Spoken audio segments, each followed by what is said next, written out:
மீனராசி நேயர்களே, தை மாச பலன் தானே இப்போ உங்களுக்கு நான் சொல்ல போகிறேன். நீங்கள் கவனமாக கேட்கணும் தானே. ஏன் தெரியுமா? உங்களுக்கு எதுவுமே செய்ய முடியாமல் இருக்கும். என்னடா கஷ்டமாக இருக்குது, ஒன்றுமே பண்ண முடியலையே, கதவு திறந்துருக்கு ஆனால் போக முடியலையே, அப்படி தான் நினைப்பீங்க. அதுக்கு தயாராக இருங்க. எல்லாத்தையும் தூக்கி போட்டு போயிட்டே இருங்க. அப்போ தான் நடக்கும் நல்லது. உங்களுக்கு இந்த தை மாதத்தில் நல்லவங்க இருப்பாங்க இல்லையா, 4 பேர். அந்த நல்லவங்க 4 பேர் உங்களுக்கு உதவி பண்ணுவாங்க. நண்பர்களாக இருக்கலாம், உறவாக இருக்கலாம். அவங்களோட உதவியால் எல்லா பிரச்சனையும், எல்லா துன்பத்தையும், துயரத்தையும் மூட்டை கட்டி வச்சு தூக்கி போட்டுற போகிறீங்க.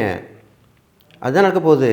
அதனால் மீனராசிக்காரங்க எது வந்தாலும் வரட்டும் அப்படின்ற தைரியத்தை மனசில் வச்சுக்கிட்டு வரக்கூடிய பிரச்சனைகள்லாம் சமாளித்து சில நல்லவர்களால் செயலால் உங்களுக்கு உதவக்கூடிய எண்ணத்தோடு தான் வருவாங்க.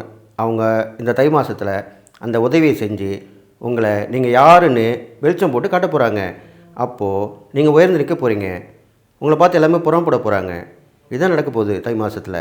அதனால் மீனராசிக்காரங்களுக்கு இந்த தை மாதத்தில் சரியான ஒரு தீர்வு கிடச்சி ஒரு முடிவை எடுத்து அதில் வெற்றியும் பெற்றி நான் தான் எல்லாம் அப்படின்னு நீங்கள் சொல்ல தான் போகிறீங்க.